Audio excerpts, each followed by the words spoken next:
हाय champs, मैं आपका दोस्त ये सुनील आप सबके सामने आया हूं आज पूरे एम्प्लॉय कॉस्ट के रिवीजन के साथ। जी हां दोस्तों, आज हम वन शॉट में पूरा का पूरा एम्प्लॉय कॉस्ट का चैप्टर आपके साथ करने वाले हैं। तो दोस्तों, इस रिवीजन वीडियो में आपके पास पहले हम सारे के सारे कॉन्सेप्ट डिस्कस करेंगे एंड देन उसके बाद आपके लिए शॉर्ट में सभी प्रकार के क्वेश्चंस डिस्कस करेंगे। ये वो क्वेश्चंस रहेंगे बेटा जो आपको मिनिमम अपने हाथ से करने ही चाहिए, मतलब एग्जाम में जाने से पहले इनको तो मैंडेटरी है देखना। इसमें वी हैव कवर्ड और try to cover those question जिससे आपका पूरा का पूरा चैप्टर बेटा एक बार में समराइज हो जाता है, सारे इंपॉर्टेंट पॉइंट्स कवर हो जाते हैं। ठीक है, चलिए क्या आप तैयार है? Let's begin the concept. दोस्तों, सबसे पहले बेटा एम्प्लॉय कॉस्ट की बात करते हैं। तो एम्प्लॉय मतलब लेबर, तो अपन इसको लेबर कॉस्ट का चैप्टर भी बोलते हैं। अब लेबर कॉस्ट में हमारे पास कुछ चुनिंदा पॉइंट्स हैं जिनके ऊपर आपके एग्जामिनर डाउट पूछते हैं या क्वेश्चन पूछते हैं। तो सबसे पहला टॉपिक बेटा जो हमारे पास आता है वो कहलाता है लेबर टर्नओवर। लेबर टर्नओवर का मतलब हो गया change in the labour force. Turnover मतलब का वर्ड बेटा क्या बन जाता है? सो टर्नओवर स्टैंड्स फॉर चेंज, ये हमारे चेंज को इंडिकेट करेगा। तो इसका मतलब ये बताने वाला है कि हमारी ऑर्गेनाइजेशन में कितना बदलाव आता है, how the organisation changes, how the labour force changes. तो भाई ये अगर मैं देखूं तो हमें क्या बताने वाला है? Rate of change in labour force, हमारी ऑर्गेनाइजेशन की लेबर फोर्स में जो बदलाव आएगा वो हमारे पास कहलाएगा बेटा लेबर टर्नओवर। अब सोचिए बदलाव कब आएगा? बदलाव आता है या तो हमारी ऑर्गेनाइजेशन से कोई वर्कर छोड़कर चला जाए या ऑर्गेनाइजेशन में ज्वाइन कर ले। So there are two broad reasons. अगर कोई वर्कर छोड़कर जाता है तो बेटा उसको बोलते हैं हम सेपरेशन, जब हमारी कंपनी से वर्कर क्या हो गया? अलग हो गया। या अगर कोई कंपनी में ज्वाइन करता है तो अपन उसको बोलते हैं ज्वाइनी या असेशंस। चलिए अब एक एक करके डिस्कस करते हैं। तो सबसे पहले आप अपना लेबर टर्नओवर निकाल सकते हैं on the basis of separation, यानी कि we can use the concept of separation method. बेटा सबसे पहले अगर हम अपने सेपरेशन मेथड के साथ आपके पास चलें तो बेटा सेपरेशन मेथड क्या कहता है? इट सेज जितने वर्कर्स आपके यहां से सेपरेट हुए आप उनके बेस पर कैलकुलेशन करिए। तो बेटा सिंपल है, जिस बेसिस पर निकालेंगे वो न्यूमरेटर और डिनोमिनेटर में हम हमेशा लेंगे एवरेज। एवरेज क्यों लेंगे सर? एवरेज लेंगे बिकॉज कंपनी में वर्कर्स बार बार बदलते रहते हैं। ओपनिंग कुछ और थे, ड्यूरिंग द पीरियड कुछ आए कुछ गए और क्लोजिंग बच गए। क्योंकि आपका डिनोमिनेटर बेस बार बार चेंज हो रहा है तो उस वजह से आपको बेटा लेना पड़ेगा एवरेज नंबर। तो अपन यहां पर लेकर चलेंगे दोस्तों एवरेज नंबर ऑफ वर्कर्स को। So we will be considering average number in denominator. अब बात करेंगे न्यूमरेटर, डिनोमिनेटर सबका डिसाइड हो गया। जब हम कहते हैं सेपरेशन है तो इसका मतलब यह हो गया on the basis of workers left, जो ऑर्गेनाइजेशन से हमारे यहां से वर्कर छोड़ के गए। अब जो वर्कर छोड़ के गए बेटा उनके क्या क्या कारण हो सकते हैं? तो इनके दो कारण है। पहला, अपनी मर्जी से चला गया, यानी कि इसमें लेफ्ट वाले जुड़ जाएंगे जो अपनी मर्जी से चले गए, या दूसरे जिनको ऑर्गेनाइजेशन ने कहा अच्छा ओके टाटा बाय बाय, यानी कि बेटा उनको हमने कर दिया डिस्चार्ज। तो दोस्तों सेपरेशन में लेफ्ट और डिस्चार्ज दोनों के दोनों कंसीडर होंगे, चाहे वो कुछ भी हो। तो सबसे पहला बेटा आपका मेथड कंप्लीट हुआ जिसका नाम है सेपरेशन मेथड। अगला मेथड दोस्तों हमारे पास आता है जिसका नाम है आपके पास रिप्लेसमेंट मेथड। ये क्या कहता है? अब देखिए बेटा, अगर मैं यहां पर आपसे बात करूं तो जैसा कि मैंने बोला हमारी ऑर्गेनाइजेशन से वर्कर छोड़ के गए तो वो बन जाएगा दोस्तों हमारा सेपरेशन। अब सेपरेशन के दो रीजन हो सकते हैं जैसा कि अभी हमने डिस्कस करा।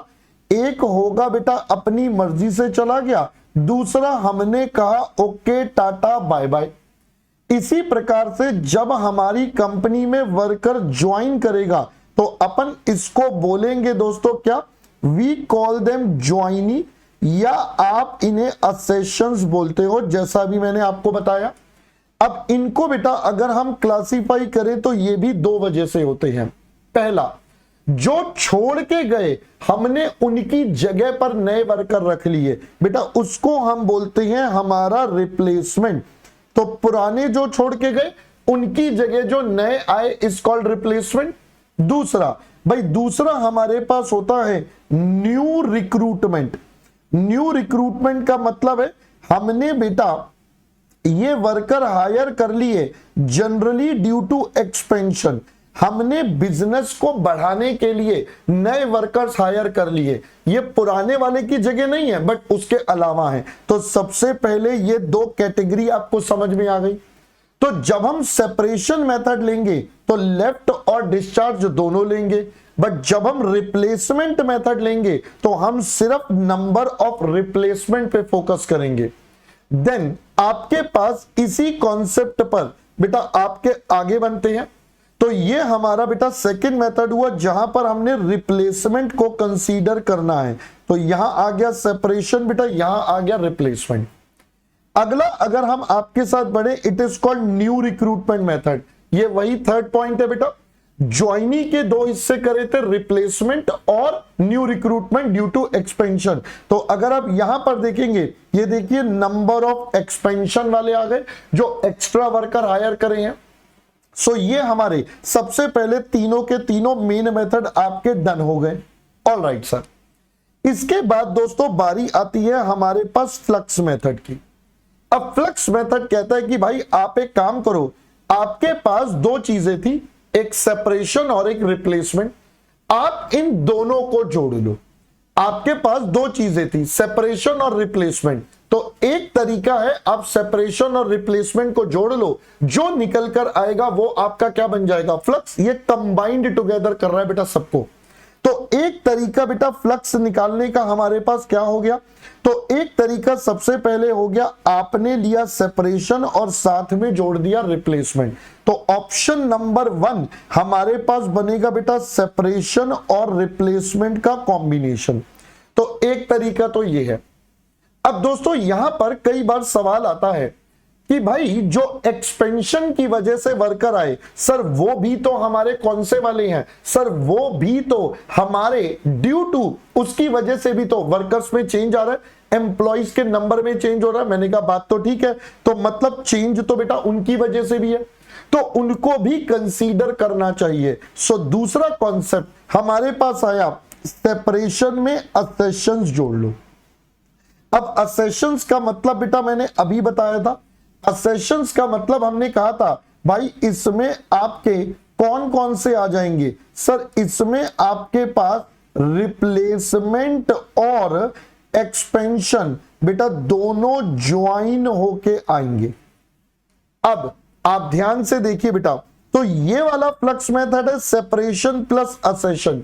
इसमें सेपरेशन, रिप्लेसमेंट, एक्सपेंशन सब आ गए बेटा। हमने अभी ये देखा था कि 4 आइटम होती हैं, हमने रिप्लेसमेंट, एक्सपेंशन, सेपरेशन में दोनों आते हैं, चारों को इंक्लूड करके फ्लक्स बनाया। हम एग्जाम में प्रेफर करेंगे बेटा यही वाला मेथड अप्लाई करें, यानी कि मैं इसके ऊपर लिख सकता हूं कि सर बाय डिफॉल्ट आपको ये वाला मेथड फॉलो करना है जिसमें आप सब इंक्लूड करें। बट कई बार क्वेश्चन में आपको एक्सपेंशन गिवन नहीं होगा, तो वहां पर इसका शॉर्टर वर्जन ये वाला कॉन्सेप्ट ऑटोमेटिकली बन जाएगा। तो इसको अलग से याद करने की जरूरत नहीं है, बस इसमें हम एक्सपेंशन कंसीडर नहीं करते हैं, बट जनरली हमें एग्जाम में बेटा यही वाला फॉलो करना है, तो वी विल रिमेंबर दिस। अब यहां से अगला पॉइंट आता है, सर ये एवरेज वर्कर कैसे आएगा। तो एवरेज वर्कर बेटा सिंपल है, opening plus closing divided by 2। ये तो सिंपल पॉइंट है। Last but not the least, एक इंपॉर्टेंट कॉन्सेप्ट एग्जामिनर बोलता है which is called equivalent annual LTR. अब ये क्या कहलाता है सर, इक्विवेलेंट एनुअल। तो एग्जामिनर बेटा आपको डेटा देगा कि भाई देखो हमने ना 1 महीने का लेबर टर्नओवर निकाला, वो किसी भी मेथड से हो सकता है। आपको 1 महीने का लेबर टर्नओवर दे देगा या निकलवाएगा और फिर बोलेगा आप इसके बेस पर बताओ पूरे साल का कितना। तो मान लो आपका सेपरेशन मेथड का लेबर टर्नओवर आया 5%, लेट्स एज्यूम, मतलब लगभग कंपनी के ऑन एन एवरेज 5% वर्कर छोड़ के चले जाते हैं। तो बेटा एक साल का कितना होगा, 5 एक महीने का है, ये पूरे साल का, तो बेटा पूरे साल का 60% हो गया। तो यही होता है एनुअल टर्नओवर। अब इसको इक्विवेलेंट बोला, क्योंकि इक्विवेलेंट इसलिए बोला क्योंकि डेटा पूरे साल का नहीं होगा, हम उसे कन्वर्ट कर देंगे एनुअल बेसिस पे।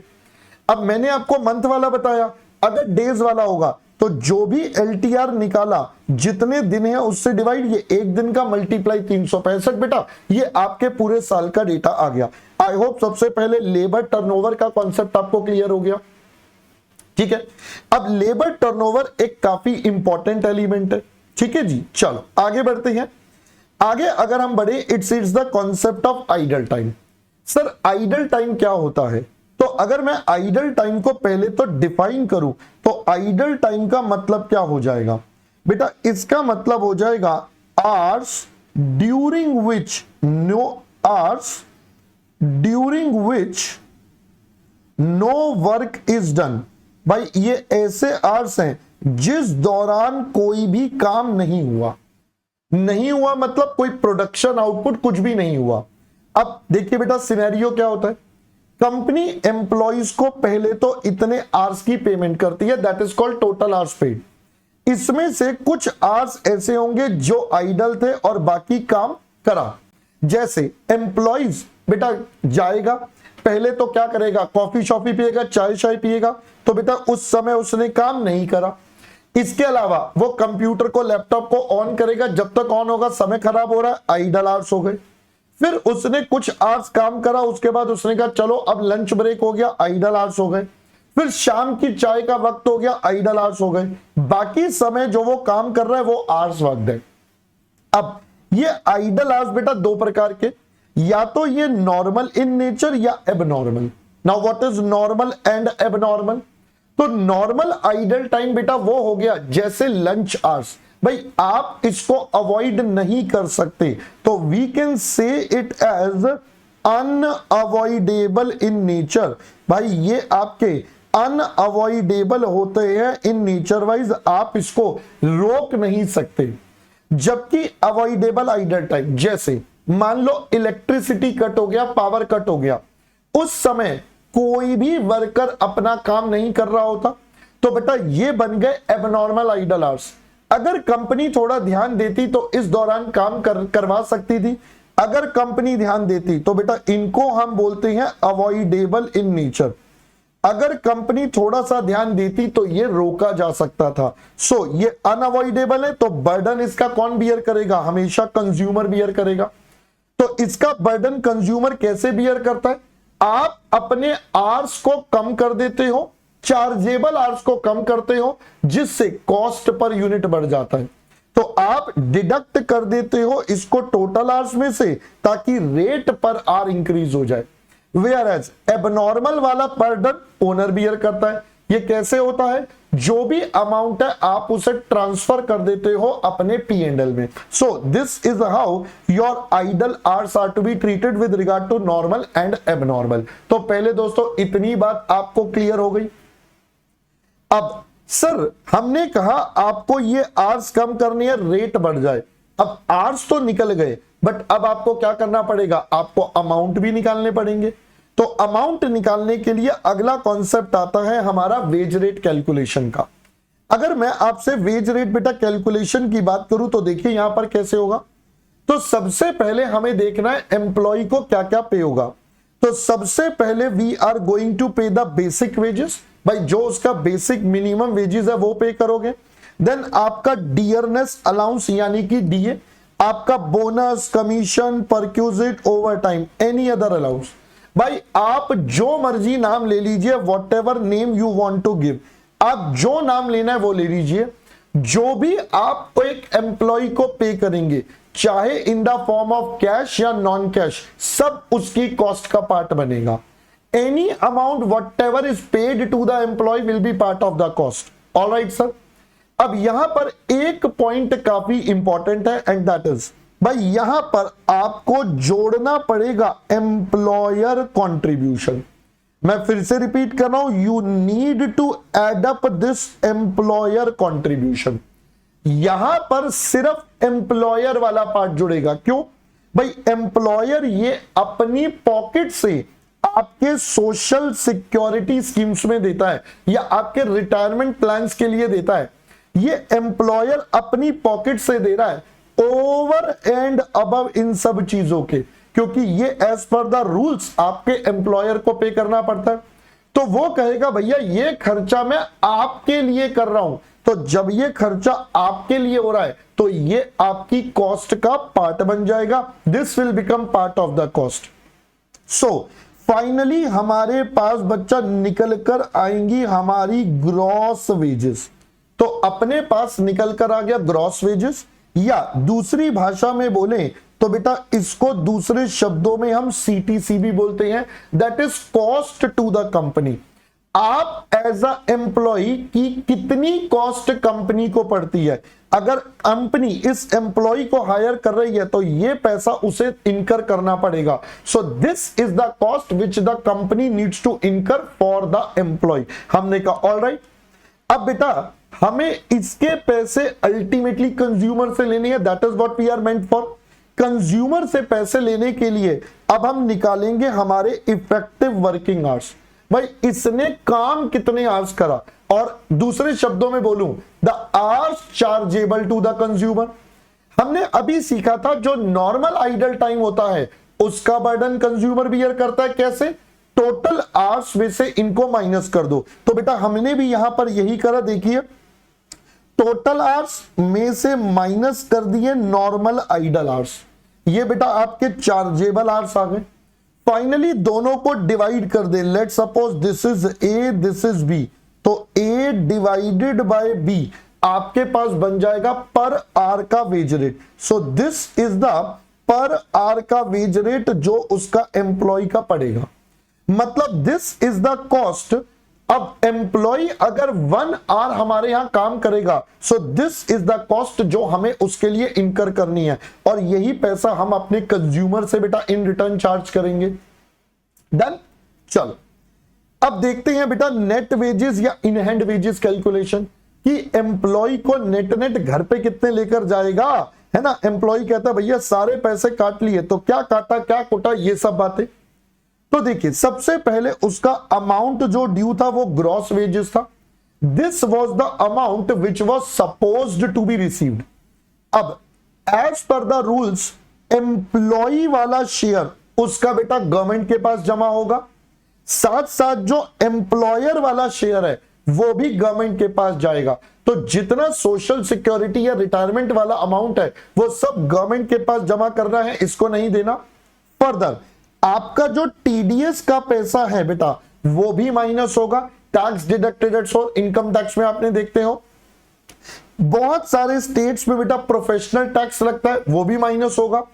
इसके अलावा एनी अदर डिडक्शन जैसे कि बेटा उसने मान लो अपना वॉलेंटरी डिडक्शन करवा लिया, वॉलेंटरी पीएफ और ईएसआई की तरफ करवा रहा है। ईएसआई वॉलेंटरी तो हाँ होता भी है, तो आपका पीएफ और ईएसआई की तरफ वॉलेंटरी कुछ पैसा दे रहा है, या फिर आपका कोई लोन का ईएमआई रीपे हो रहा है। भाई मान लो उसने कंपनी से कोई लोन लिया था या कंपनी से कोई एडवांस लिया था, ये सब पैसे उसके बेटा और माइनस होंगे। फाइनली ये वो पैसा है जो वो अपने घर पर लेकर जाएगा और अपने घर वालों को देगा। आई होप पहले अब आपको समझ में आया। जब किसी से पूछो आपकी सैलरी कितनी, तो वो एक जवाब देते हैं कट कुटा के इतने मिलते हैं। तो ये क्या कटता कुटता है अब आपको समझ में आ गया होगा। What all deductions are there, ठीक है। और भी कई प्रकार हो सकता है, मेडिक्लेम एक्सेट्रा बड़े सारे जो भी पॉसिबिलिटीज है। आई होप पहले ब्रॉड बेटा यहां तक क्लियर हो गया। अब इसके अलावा जब हमारा वर्कर काम करेगा तो बेटा देयर इज अ पॉसिबिलिटी वो ओवर टाइम भी लगाए। अगर तो वो ओवर टाइम बेटा लगा रहा है तो उसके पैसे भी हमें देने पड़ेंगे। तो सबसे पहली बात यहां पर कुछ इंपॉर्टेंट बातें हैं समझने की। पहली बात बेटा ओवर टाइम का मतलब क्या। तो बच्चा ओवर टाइम का मतलब है hours worked over and above the normal working hours. तो भाई जो नॉर्मल से ज्यादा काम करा, मान लो एक वर्कर को 8 घंटे का ड्यूटी थी, उसने आज 10 घंटे काम करा, 8 की जगह 10 घंटे काम करा, तो बेटा उसका ओवर टाइम कितना हो गया? 2 आवर्स। तो यहां पर अगर मैं लिखूं नॉर्मल आवर्स थे उसके बेटा 8, इस वर्कर के नॉर्मल थे आवर्स, एक्चुअल वर्क उसने करा बेटा 10 घंटे का, तो कहना ही से यहां से उसका ओवर टाइम हो गया बेटा 2 आवर्स का। 8 घंटे काम करना था, 10 घंटे काम करा, 2 घंटा ओवर टाइम। तो जो नॉर्मल से ज्यादा है वही मेरा ओवर टाइम कहलाएगा।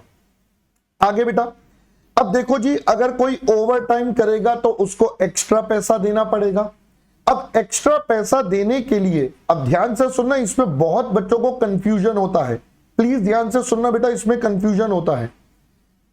जो ओवर टाइम का एक्स्ट्रा पैसा दिया बेटा वो कहलाता है ओवर टाइम प्रीमियम। जो ओवर टाइम का पैसा दिया, या दूसरे शब्दों में बोले जो आपने नॉर्मल रेट से ज्यादा दिया वो ओवर टाइम प्रीमियम है। जैसे अगर मैं इसी एग्जांपल में बात करूं तो बेटा मैं यहां पर बोलता हूं, मान लेते हैं हमारा नॉर्मल वेज रेट जो है वो है हमारे पास, लेट सपोज ₹200 पर आवर का बेटा वेज रेट है, ठीक है जी। इसके अलावा बेटा अपन ये ले लेते हैं कि ओवर टाइम का जो पैसा है वो 50% ओवर नॉर्मल है, तो 50% नॉर्मल से ज्यादा आपको पे करना है। तो अगर मैं यहां पर बेटा आपके साथ करूं तो बताइए, पहले तो नॉर्मल वेज रेट कितना? अगर नॉर्मल वेज रेट की बात करेंगे तो 8 घंटे उसने काम करा 200 रुपए के हिसाब से, तो बेटा 1600 रुपए तो उसके एक आपके बन गए। फर्दर ओवर टाइम में बेटा 2 घंटे काम करा, 200 रुपए तो बनते ही बनते हैं जो उसको देने हैं, बट उसने बेटा अब 50% उसे और एक्स्ट्रा देंगे। तो अगर हम यहां पर बच्चा आपके साथ कैलकुलेट करेंगे 2 × 200 और फिर उसका भी 50% एक्स्ट्रा, तो 600 रुपए टोटल बनेंगे। ये आ गया 2200 रुपए उसकी वेजेस।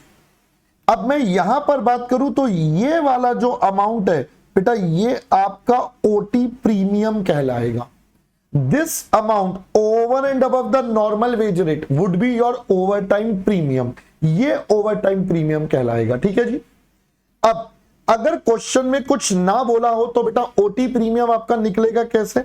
अकॉर्डिंग टू फैक्ट्रीज है ओवर टाइम आपको पे करना है डबल द रेट, तो जो भी वेजेस का रेट है उसका double, provided worker works more than 9 hours in a day और मोर देन 48 आवर्स। तो अगर ये कंडीशन होती है तो आपको बाय डिफॉल्ट डबल देना है, वरना अगर एग्जामिनर आपको बोल रहा है कि भाई कैसा देना है तो जो एग्जामिनर बोल रहा है we have to go by that. Got it? अब अगला मुद्दा आता है कि सर इसको ट्रीट कैसे करेंगे, how the treatment would be done.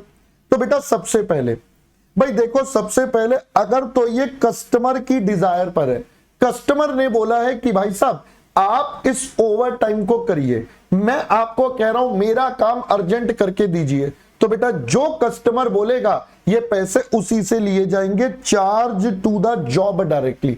जिसने बोला बेटा उससे पैसे ले लीजिए। दूसरा, जनरल प्रेशर ऑफ वर्क की है, मतलब आपके यहां पर स्टाफ बेटा छुट्टी पर चला गया या पूरी इंडस्ट्री में प्रॉब्लम चल रही है, तो यहां पर ओवर टाइम प्रीमियम को बेटा अपन जनरल ओवरहेड्स में चार्ज कर देंगे, या अगर मैं इसको दूसरे शब्दों में बोलूं हम यहां पर यूनिट का रेट बढ़ा देंगे, सो दैट ये बर्डन बेटा सब पर चला जाएगा, everyone will have to bear the burden.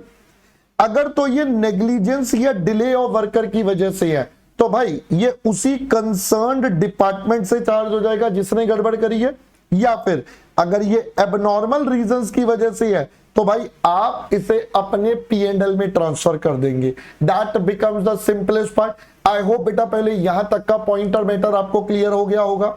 सो दोस्तों अब हम चलते हैं last part of the chapter पर, जहां पर हमें सीखना है कि वर्कर को पेमेंट कैसे दी जाए, that is our wage payment system. तो भाई वेजेस को वर्कर को पे करने के लिए हमारे पास प्राइमरीली दो सिस्टम है। पहला, जब आप उसे टाइम के हिसाब से पेमेंट करते हो या आर्ली बेसिस पर जनरली हम बोलते हैं, so that is called time rate system. ये ऐसी जगहों पर लगाया जाएगा जहां पर बेटा quality is more important rather than the quantity. आप वर्कर को बोलोगे कोई नहीं भाई तू समय लगा ले बट मुझे बढ़िया रिजल्ट प्रोड्यूस करके दे, मुझे बढ़िया काम करके दे, ऐसी जगहों पर हम बेटा टाइम रेट सिस्टम का इस्तेमाल करेंगे। अब यहां पर हम वर्कर को वेजेस कैसे देंगे, सिंपल, जितने आवर्स काम करा और पर आवर का जो वेजेस है दैट्स ऑल। दूसरा आता है बेटा पीस रेट सिस्टम। यहां पर हमारा मेन फोकस होता है प्रोडक्शन पर, जितने ज्यादा से ज्यादा गुड्स बनेंगे उतना बढ़िया। तो यहां पर हम वर्कर का पेमेंट प्रोडक्शन से लिंक कर देते हैं। So here the main objective is the quantity rather than more on the quality. तो क्वांटिटी पर ज्यादा फोकस है। तो वर्कर को सीधी बात कहेंगे भैया जितने यूनिट्स बनाएगा पर यूनिट के हिसाब से पैसे ले ले। अपन इसको बेटा दूसरे शब्दों में पीस रेट के नाम से भी बोलते हैं। This is also known as piece rate, ये जो रेट पर यूनिट होता है। अब ये तो नॉर्मल वेजेस हो गई, साथ साथ हमें वर्कर को बेटा इंसेंटिव देना है ताकि ही स्टेज मोटिवेटेड, अपना काम अच्छे से करता रहे। अब जैसा कि आपको पता है बेटा टाइम रेट सिस्टम के इंसेंटिव प्लान हमारे पास है बट पीस रेट सिस्टम के इंसेंटिव प्लान नहीं है। तो हमारे कोर्स में सिर्फ टाइम रेट के दो इंसेंटिव प्लान है, ऑल्दो मैंने यहां तीन लिखी है, मैं क्लास में भी तीन ही बताता हूं। अब ये तीन क्या क्या है, सबसे पहले आए हाल से भाई, ये क्या बोलते हैं बेटा प्यार का सौदा 50-50। ये कहते हैं भाई जितने आवर्स काम करा उसके पैसे दे दो, इतने आवर्स उसने बचा दिए ये उसकी कॉस्ट, और उस कॉस्ट का 50% आप एम्प्लॉय को दे दो। तो इनका डायलॉग बेटा सिंपल है, प्यार का सौदा 50-50। अब हालसे के अंदर कई बार एग्जामिनर कहेगा नहीं यार ये परसेंटेज मुझे अच्छा नहीं लग रहा, ये 50-50 नहीं आधा आधा क्यों बांटे भाई, तो हम इसको 1/3 देंगे। तो ये कहेंगे आप एम्प्लॉय को 1/3 दे दीजिए। तो यहां पर हमने परसेंटेज चेंज करके 33.33 कर दी। Originally this is known as Halsey Weir plan. तो यहां पर एग्जामिनर 30% भी दे सकता है या वो 1/3 भी बोल सकता है, बेटा दोनों में से कोई भी यूज कर सकता है। तीसरा मेरे दोस्त आता है रुवान, ये कहता है नहीं भाई जितने आवर्स काम करा उतना ये आवर्स बचाए और आप इसको H/S के रेशो में दे दो। तो ये उसका अमाउंट है, सब कुछ सेम। अगर आप इन तीनों में देखो तो लड़ाई बेटा सिर्फ इस परसेंटेज की है कि आप इसको बांटेंगे कैसे। तो पहला कह रहा है 50% बांटे, दूसरा कहता है 33 और तीसरा बेटा H/S का रेशो। तो ये जो तीन प्लान्स हैं ये हमारे पास आ गए। अब यहां पर H का मतलब क्या है, it is actual hours work जो काम हुआ, R रेट पर आर, S हो गया बेटा स्टैंडर्ड आवर्स या टाइम अलाउड। इसको हम बोलते हैं कितने आवर्स में काम होना चाहिए था। जो आवर्स में काम होना चाहिए था that is our standard hours, और S-H ये आ जाएगा बेटा टाइम सेव्ड, कितने आवर्स आपने बचा दिए। फाइनली एग्जामिनर पूछता है कि भैया बता दो पर आर एम्प्लॉय ने क्या कमाया। तो पर आर एम्प्लॉय ने इतना, ये टोटल वेजेस उसने पूरे पीरियड में कमाए इतने आवर्स काम करके। तो बेटा यहां से निकल जाएगा इफेक्टिव आर्ली रेट, 1 आवर का रेट। सर टोटल वेजेस का मतलब, सर टोटल वेजेस का मतलब इंक्लूडिंग इंसेंटिव इफ एनी। तो अगर कोई इंसेंटिव वगैरह है वो सब इसमें जुड़ जाएगा, डिवाइड करके बेटा फाइनली हमारे पास निकल कर आएगा हमारे पास हमारा आर्ली रेट ऑफ अर्निंग। सो दोस्तों यहां पर आकर अब मैंने आपके साथ लगभग सारे कॉन्सेप्ट आपके डिस्कस कर दिए। तो अब बारी है हमारे क्वेश्चंस की। तो सबसे पहले मैं आपके साथ लेबर टर्नओवर के क्वेश्चंस पर चलता हूं और मैं आपको लेबर टर्नओवर के क्वेश्चंस को कंप्लीट करवाता हूं। चलिए बेटा देखिए सबसे पहला क्वेश्चन बेटा हमारे पास, अब देखेंगे बेटा PQ limited has replaced 72 workers during the quarter ending इतना। बेटा आपको रिप्लेसमेंट पहले से बता दिया कि कितने वर्कर रिप्लेस हुए। Labour rates for the quarter R S follows. ये फ्लक्स मेथड का, रिप्लेसमेंट का, सेपरेशन का। अब मैं अगर ध्यान से ऑब्जर्व करूं बेटा, सेपरेशन और रिप्लेसमेंट का टोटल आता है 13%, बट हमारा फ्लक्स है 16। बेटा इससे ज्यादा है, इसका मतलब इसमें न्यू रिक्रूटमेंट वाला भी जुड़ा हुआ है। बेटा इसमें न्यू रिक्रूटमेंट वाला भी जुड़ा हुआ है, that is why there is a difference. कहता है required to ascertain average number of workers. बेटा देखो मुझे तो एक ही डेटा पता है रिप्लेसमेंट का, तो मैं यहां से पहले रिप्लेसमेंट का कॉन्सेप्ट लगाऊं, that is number of replacement divided by average into 100। तो बेटा अगर मैं इसको सॉल्व करूं तो आपके पास ये है 8%, ये 72, एवरेज नहीं पता इनटू 100, तो यहां से दोस्तों एवरेज हमारे पास आ जाएगा। सो अगर मैं करूंगा 72 divided by 8 into 100, so this appears to be बेटा 900। फिर कहता है वर्कर्स लेफ्ट एंड डिस्चार्ज। अब लेफ्ट एंड डिस्चार्ज तो बेटा सेपरेशन वाला पॉइंट आ गया, तो सेपरेशन क्या कहेगा, separation divided by average into 100। Separation है बेटा आपके पास आपका 5, और सेपरेशन का नंबर मुझे नहीं पता, एवरेज 900 और 100, तो यहां से आ गया बेटा हमारी कंपनी से 45 अलग हुए, सेपरेट हुए। Number of workers recruited and joined. अब बेटा रिक्रूटेड एंड ज्वाइंड आपका बेसिकली फ्लक्स मेथड से आ गया, जितने ज्वाइनी या असेशंस हो गए। तो फ्लक्स आपका क्या कहता है सर, इट से सेपरेशन प्लस ज्वाइन, बेटा दोनों मिला लेंगे डिवाइडेड बाय एवरेज इनटू 100, तो आपका फ्लक्स है 16, सेपरेशन है बेटा आपके पास 45, ज्वाइन आपको नहीं पता, एवरेज है 900 इंटू 100, तो यहां से आपका बच्चा ज्वाइन निकल कर आ जाएगा। तो आप ये करोगे तो 900 डिवाइड बाय 100 इंटू 16 माइनस 45, ये आ गया बेटा 99। वैसे क्वेश्चन ने पूछा नहीं है, बट अगर पूछता तो बेटा 99 में से आपके पास 72 रिप्लेसमेंट है, तो 99 में से 72 हटा दें तो 27 आपके पास बच गए एक्सपेंशन वाले। ठीक है जी। लास्ट इक्विवेलेंट एनुअल टर्नओवर, ध्यान से देखिए बेटा, ये एक क्वार्टर का डेटा है। एक क्वार्टर मतलब 3 महीने का। मुझे अगर पूरे साल का निकालना है तो मैं इन सबको डिवाइड बाय 3 मल्टीप्लाई 12 यानी कि 4 से मल्टीप्लाई कर दूं बेटा इन सबको, क्योंकि ये क्वार्टर का डेटा है, मुझे एनुअल निकालना है, तो डिवाइड बाय 3 इंटू 12 करोगे, ये सब एनुअल बेसिस पर कन्वर्ट हो जाएंगे। मैंने तो आपके साथ शॉर्ट में बेटा सॉल्व कर दिया, और यहां पर मैंने पूरा सॉल्यूशन भी वैसे दिया हुआ है, देख लीजिए बेटा। पहले रिप्लेसमेंट मेथड लगाया, 872 पता है, तो एवरेज आपका 900 आ गया। देन आपको सेपरेशन निकालना था, वो हमने 45 निकाला। फिर आपने बेटा फ्लक्स निकाला, यहां पर आ गया सेपरेशन प्लस ज्वाइनिंग, ये देखिए, तो आपके पास ये 99। एनुअल निकालना है तो सबको divide by 3 multiply 12, so you have got your answers. अगर मुझे ब्रेकअप करना पड़े तो मैंने वैसे आपको बता दिया, इसमें रिप्लेसमेंट है 72, तो बेटा बाकी आपके एक्सपेंशन हो गए, यानी कि 27। पूछा नहीं है, बट अगर पूछता तो आपको पता होना चाहिए था कि यहां पर कैसे कैसे काम हुआ है। ठीक है दोस्त, चलिए। So this is our question number 1।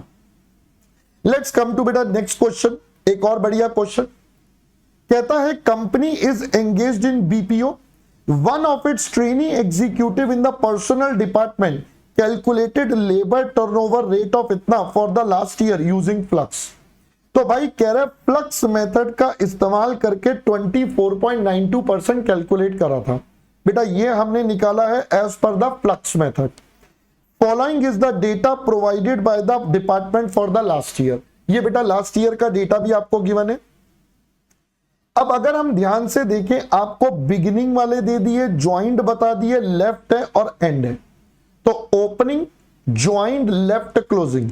अगर मैं इसको नंबर्स दूं बेटा, ये है ए बी सी, तो बेटा ये कैसे निकलेगा, ओपनिंग थे, ये ज्वाइन हुए, ये लेफ्ट हो गए, तो एट द एंड बेटा ये बचेंगे। अब ध्यान से देखिएगा, ये डेटा बेटा आपको कुछ कुछ गायब है, कुछ कुछ गिवन है। Next, employees transferred from the subsidiary company, हमारे पास सब्सिडरी कंपनी से आए, तो बेटा हमारे पास आए हैं तो ये तो हमारे ज्वाइंट में आ रहे हैं, बिल्कुल परफेक्ट है। कौन कौन ज्वाइंट हुए? सीनियर वॉइस एजेंट 8, तो बेटा मैं यहां पर लिख देता हूं ये 8 है नीचे से, और ये है 26 डेटा प्रोसेसर, तो ये 26 आ गए, तो ये 2 नंबर आइडेंटिफाई हो गए। Then employee transfer to the subsidiary, हमने ट्रांसफर कर दिए। 60 टीम लीडर 10 असिस्टेंट मैनेजर, तो बेटा ये 60 टीम लीडर है 10 असिस्टेंट, ये बेटा हमने और ट्रांसफर कर दिए, ये भी लिख दिया। अब आगे कहता है beginning of the year there were total 772 employees on the payroll, तो बेटा मुझे ओपनिंग का टोटल बता दिया 772 है। अब मैं ज्वाइंट का टोटल बेटा निकाल सकता हूं, 10, 80, 20, 60, 20, 28 और 26, ये आता है 1, 2, 3, 4, और लेफ्ट का भी बेटा इसी प्रकार से टोटल अगर मैं कर लूं, ये आता है 210। तो बताइए बेटा एट द एंड वाले मेरे 2 मिनट में निकल आएंगे वर्कर बेटा? मैंने बिना कोई ज्यादा दिमाग लगाए अपने एंड वाले निकाल लिए। अगर मैं एंड वाले करूं 772 1 2 3 4 माइनस 210, तो 1796 आपके एट द एंड वाले आ गए। 1796, ओपनिंग पता है, क्लोजिंग पता है, एवरेज एम्प्लॉइज आ गया। ओके, आगे बेटा, आगे कहता है opening strength of the supervisor, voice agent and assistant manager were इतना, तो ओपनिंग का बेटा तीनों का रेशो बता दिया। Company has decided to abandon post of team leader and consequently all team leaders transfer to the subsidiary, भैया सबको नमस्ते कर दिया था हमने। Company and subsidiary maintaining separate set of books and separate department required to calculate. देखो बेटा मैं बार बार एक बात बोलता हूं, कॉस्टिंग के क्वेश्चन में requirement is the main step. अगर आप रिक्वायरमेंट अच्छे से समझ लेंगे तो आपको अपने आप से समझ में आएगा मुझे क्या स्टेप्स लेने हैं, मुझे किस तरीके से काम करना है। तो सबसे पहले बोलता है labour turnover rate using replacement and separation, तो नॉर्मल एलटीआर निकलवा रहा है। अब देखिए दोस्तों, अगर मैं थोड़ा सा सोचूं, मेरे पास ज्वाइंट है, लेफ्ट है, ओपनिंग क्लोजिंग, बेटा बताइए ये ओपनिंग और क्लोजिंग से एवरेज आ गया। सेपरेशन मुझे पता है तो मेरा सेपरेशन मेथड तो तैयार है। बच गया रिप्लेसमेंट, उस पर भी चर्चा कर लेंगे, चलिए। बट अब मुझे बेटा ये सारे नंबर्स पहले कैलकुलेट करने पड़ेंगे। अब मैं इन नंबर्स को अगर आपके साथ कैलकुलेट करूं तो देखिए, मुझे पता है a प्लस बी माइनस सी होगा तो इक्वल टू डी है, तो रिवर्स कर सकते हैं। मुझे क्लोजिंग पता है, लेफ्ट पता है, ज्वाइंट पता है, तो मेरा ये वाला नंबर आ जाएगा। तो बेटा ये वाला नंबर हमारा कैसे निकल जाएगा जरा सोचिए। आपके पास है 40 क्लोजिंग, क्लोजिंग में बेटा लेफ्ट वाले जोड़ दो, ज्वाइंट वाले माइनस कर दो, तो आपके पास नंबर आ गया बेटा 80। अब आप सोचिए ओपनिंग थे 80, 20 आ गए, टोटल मिलाकर 100 हो गए, 60 चले गए, बच गए 40, एकदम परफेक्ट हो गया। फर्दर आपको बोला था सारे के सारे टीम लीडर को निकाल दिया, तो बेटा टीम लीडर क्लोजिंग वाला 0 हो जाएगा, इट विल बिकम अ 0। सारे निकाल दिए तो इसका मतलब बेटा ओपनिंग आपके पास 60 होंगे, तभी ये सारे के सारे आपने निकाल दिए, पोजीशन ही खत्म कर दी। अब ये डेटा आ गया। आगे देखिए बेटा और क्या निकल सकता है, 30, 10 और 20, बेटा ये तीनों निकल सकते हैं आगे, तो आपके पास ये हो जाएगा 30 प्लस 10 माइनस 20, तो ओपनिंग होगा 20। 20 थे, 20 जुड़े 40, 10 चले गए, बच गए 30। 4 थे, 8 जुड़ गए 12, परफेक्ट है। 8 थे, 26 जुड़ गए 34, ये परफेक्ट है। अब बच गए बस ये वाले 2 नंबर, और ये वाले 2 नंबर बचते ही बेटा हमारा काम डन हो जाएगा। अब ये वाले 2 नंबर बेटा कैसे निकाले, सुपरवाइजर और वॉइस एजेंट। इसके लिए एग्जामिनर ने हमें 332 का रेशो दिया था कि भाई ये 3 लोग कौन कौन से, ये 3 लोग ओपनिंग में 332 के बराबर है। ये 3 लोग ओपनिंग में 332 के बराबर हैं। तो बेटा बताइए, क्या मैं बोल सकता हूं हमारे असिस्टेंट मैनेजर बेटा कितने के बराबर होंगे? एक तरीका ये है, 332 में है तो बेटा 2/8 हो गया, 332, 336 और 2 8 हो गया। तो ये 2/8 ऑफ टोटल होगा, टोटल सुपरवाइजर, वॉइस एजेंट और असिस्टेंट मैनेजर। बेटा इन तीनों के टोटल का 2/8। ये ओपनिंग हमें गिवन है 20, ये है 2/8, ये आ गया टोटल। तो बेटा यहां से आपका टोटल आ जाएगा 80। अब मुझे पता चल गया ये total supervisor, voice agent, assistant 80 है। तो बेटा अब हम यहां पर कर सकते हैं, ये हो जाएगा 80 का 3/8, सो दिस इज 30। 80 का 3/8, दिस इज 30 और ये तो 20 है। देख लीजिए बेटा 60 और 20, 80 आपके पास आ गया। अब ये ओपनिंग पता चल चुकी है तो we can find out closing. 30 + 60 - 0, ये बचा बेटा 90। ये हो जाएगा 30 + 20 - 20, ये बच गया आपके पास 30। अब ये मेरा पूरा टेबल बेटा कंप्लीट हो चुका है। Now I can find out all the things. Question ने बोला आप ना सर रिप्लेसमेंट बताओ, तो मैंने कहा उसके लिए मेरे सोना बाबू मुझे रिप्लेसमेंट निकालना पड़ेगा। अब रिप्लेसमेंट कैसे निकलेगा, थोड़ा सा लॉजिकली सोचते हैं। आपके यहां पर 60 वर्कर्स गए थे और 1080 आ गए। 60 वर्कर्स गए और 1080 आ गए। तो बताइए बेटा, अपन तो लॉजिकली यही मानेंगे कि जो आए उसमें से सबसे पहले ये 60 को रिक्रूट करेंगे, सबसे पहले इन 60 को फिल करेंगे, उसके बाद बाकी। तो यहां पर रिप्लेसमेंट होगा 60। फिर हमारे पास गए 60 थे, आए 20। तो बेटा ये सारे रिप्लेसमेंट में ही चले गए, बल्कि अभी तो शॉर्टफॉल है। गए 0 थे, आए 60, तो रिप्लेसमेंट कोई है ही नहीं, कोई गया ही नहीं, तो रिप्लेसमेंट कहां से? गए थे 20, आ गए 20, तो बेटा ये सारे रिप्लेसमेंट। गए थे 10, आ गए 20, तो यानी कि पूरी 10 वैकेंसीज बेटा फिल हो गई। यहां पर गए थे 0, आए इतने, तो बेटा जब कोई गया ही नहीं तो देयर इज नथिंग। गए थे 60, आए 0, तो बेटा अगेन आपके पास ये हो गया 0 बच्चा, आपके पास ये हो गया 0। तो अगर मैं यहां तक का टोटल करूं 60, 20, 20, 10, तो बेटा ये आता है 110, ये आता है दोस्तों 110। तो ये आपका रिप्लेसमेंट हो गया, ये आपका बेटा रिप्लेसमेंट हो गया। अब रिप्लेसमेंट मुझे पता है, मुझे सारी चीजें पता है, तो आई कैन फाइंड आउट। तो एवरेज मेरा कितना हो जाएगा, 7721796 डिवाइडेड बाई 2। तो बेटा 7721796 बाई 2, 1284 आपके पास आ गया। अब बेटा आपको जो कैलकुलेशन करनी है कर सकती है। मैं अब आपको एक बार सॉल्यूशन से वेरीफाई करवा देता हूं। मैंने सारी कैलकुलेशन आपको यहीं पर पूरी डिटेल में समझा दी। तो अगर हम सॉल्यूशन पार्ट से देखें बेटा, देखिए बेटा मैं सीधा आपको मेन आंसर पर लेकर चलता हूं। ये देखिए रिप्लेसमेंट 110 डिवाइडेड बाय बेटा एवरेज हो गया, और ये आपके सेपरेशन बेटा 210। तो ये आपके पास पहले तो एलटीआर आ गए। सेकेंड पार्ट में आपसे पूछा था verify the turnover rate calculated by the trainee under flux. अब फ्लक्स में हमें तो बेटा सब कुछ लेना है, तो अपन तो क्या क्या लेंगे, अपन लेंगे join plus separated during the year. तो हमने सबको मिलाया तो आ गया 112 एक्सपेंशन वाले जोड़कर। तो हमने निकाला 112, जबकि एम्प्लॉई ने निकाले थे बेटा कितना, 24.92। तो भाई एम्प्लॉई ने कम निकाला, क्या कम लिया बेटा, उसने ऑब्वियसली जो एक्सपेंशन वाले वर्कर हैं उनको नहीं लिया होगा।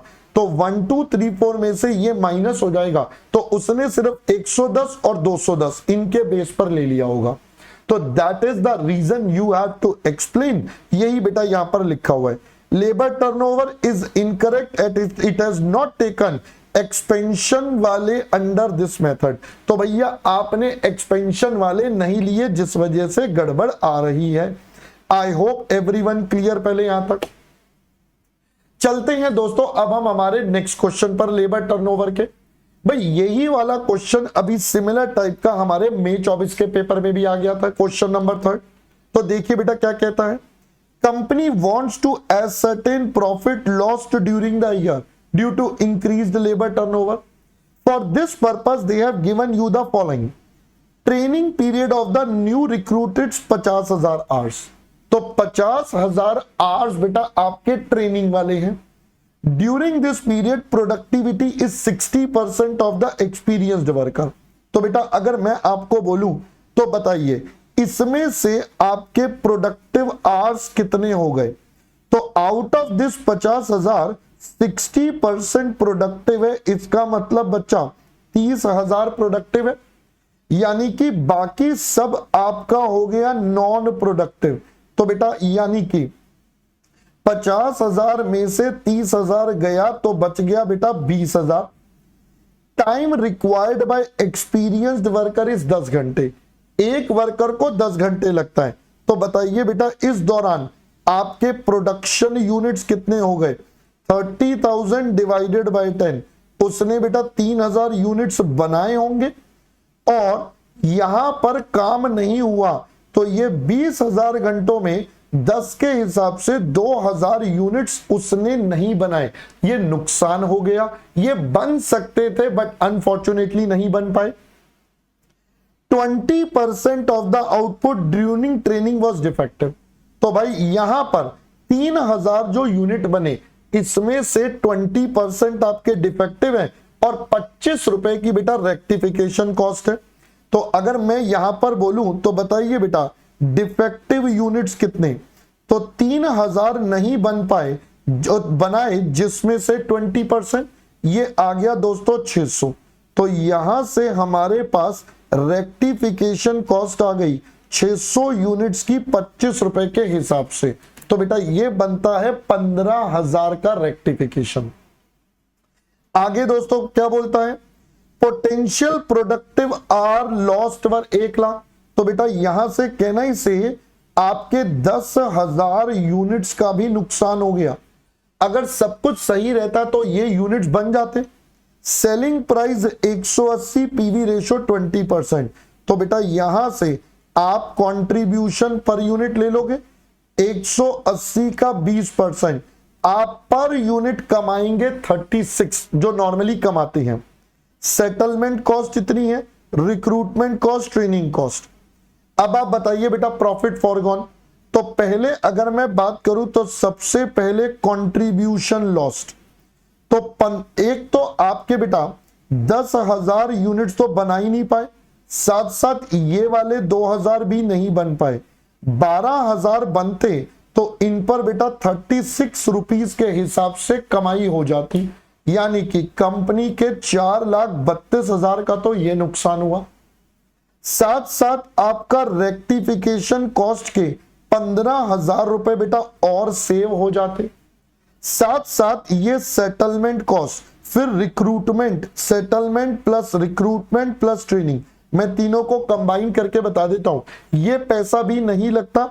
अगर मैं 1 2 3 को जोड़ दूं 1838480 प्लस 156340113 180, टोटल मिलाकर बेटा 453 आपका नहीं लगता।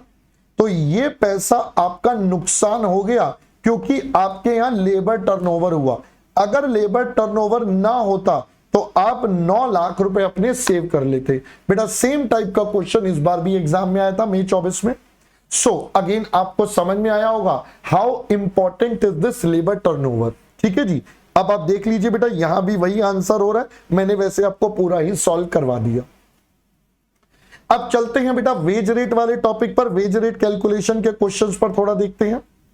आइए देखिए बेटा पहला क्वेश्चन आपको कहता है following data have been extracted from the books of a company.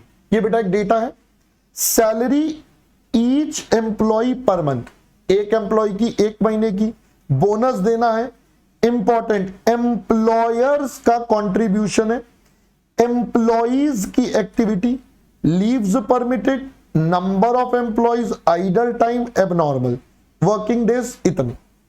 निकालना क्या है, annual cost of each employee. आपको बताना है भाई एक एम्प्लॉय हमारे यहां काम करेगा तो उसकी 1 साल की कॉस्ट कितनी। हमने कहा ओके, पहले बेटा 1 साल की एक एम्प्लॉय की कॉस्ट। चलिए मुझे बताइए आपके पास सैलरी बेटा कितनी हो जाएगी। 30,000 एक महीने की है इंटू 12, 3,60,000 रुपए की सैलरी। फिर उसका 25% कर देंगे तो बोनस 90,000 का बोनस। एम्प्लॉयर का शेयर निकालने बेटा तो 15% अगर हम करेंगे तो 54,000। अब ध्यान से देखेंगे बेटा, एम्प्लॉइज एक्टिविटीज एस के बाद अपॉस्ट्रोफी एस लगाए तो इसका मतलब this is for all the employees. ये प्लूरल हो गया बेटा, ये प्लूरल है 661,500, ये सभी एम्प्लॉइज का है। मुझे तो एक का चाहिए, अपने पास 175 एम्प्लॉइज हैं तो बेटा डिवाइडेड बाय 175 आ जाएगा एक साल का। 661,500 डिवाइडेड बाय 175 ये आता है 3780। और कोई आइटम आपको बताई नहीं है तो मैं इनका टोटल कर लूंगा तो आता है बेटा 5,07,780। लो जी, मेरा पहला आंसर बेटा आपके पास रेडी। फिर कहता है आप सर पर आर की कॉस्ट निकालो। बेटा अब पर आर निकालने के लिए पहले मुझे नंबर ऑफ आवर्स निकालने पड़ेंगे, दैट इज इफेक्टिव आवर्स।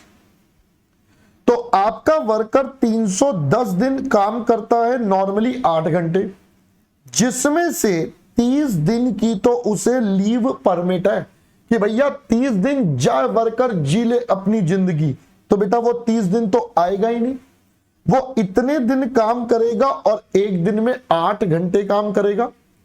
इसके अलावा उसका नॉर्मल लॉस पूरे साल का 70 घंटे और है। तो इफेक्टिवली बेटा वो 280 डेज आएगा। 8 आवर्स एक दिन के, उसमें से 70 नॉर्मल है तो इट्स अ 2170 आवर्स। तो आपका cost per hour 507,780 divided by 2170।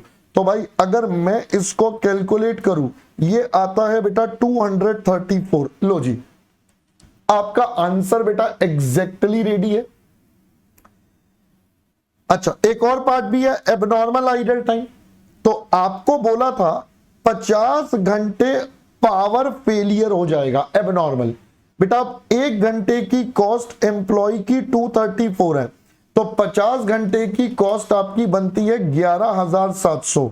ये एबनॉर्मल आइडल टाइम है जिसका बर्डन हमारा ओनर बियर करेगा। सो अब यहां पर बेटा ये वाला कॉन्सेप्ट भी आपको पूरा क्लियर होना चाहिए। नेक्स्ट आपके पास अगला क्वेश्चन आता है बेटा क्वेश्चन नंबर 5। देखते हैं बेटा क्वेश्चन नंबर 5 हमसे क्या कहता है। What it says to us, what it explains to us. अब हम क्वेश्चन नंबर बेटा 5 पर चलते हैं और समझते हैं बेटा क्वेश्चन नंबर 5 की कहानी मेरी जुबानी। ठीक है, बहुत बढ़िया क्वेश्चन है ये भी। देखिए बेटा आपको कहता है total of 108 labour hours have been put in a particular job card for repair work engaging a semi skilled and skilled labor Mr. Deep and Mr. Sam respectively। तो बेटा इनको बोल देते हैं ये दीप जी हैं और ये हमारे सैम जी हैं।